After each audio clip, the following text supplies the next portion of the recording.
Spring has arrived in Central Texas, and with it comes the return of bees. But before you reach for that can of bug spray, our reporter Juliana Jackson spoke with a local family that runs a business, and they want people to consider a different approach to the bees. Tell us more, Juliana. Yeah, it's that time of year when bees are on the move looking for new homes, sometimes in places we'd rather they didn't choose. Respite Bee Farm specializes in removing wild beehives from homes, barns, and even some surprising locations.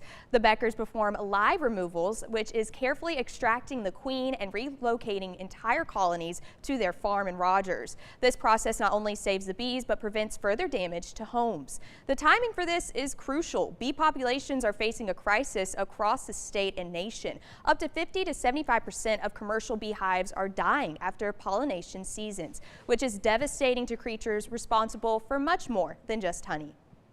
Not only just with food production of, we think of like the almonds and orange groves in California, they pollinate them. They help pollinate, cotton fields, alfalfa fields, which then give us clothing, which give us food for cows. And so it helps produce meat and veggies and all that. And so there's a lot of things that they're involved with.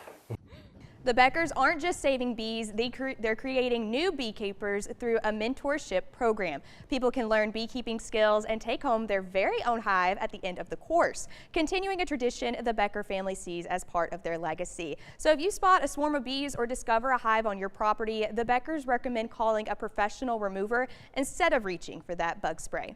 Respite Bee Farm is part of the Texas Association of Professional Bee Removers and can connect anyone with experts throughout the state to help relocate our busy bee friends. To learn more on this family-owned business and how to carefully remove bees, go to our website at kcntv.com. All right, thanks for the update, Juliana. Definitely a different perspective.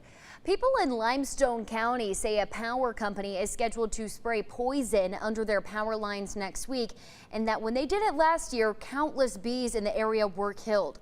The owner of Richardson Bee Farm says they lost hundreds of hives after the company sprayed, and she wants to stop the spraying before it starts this year.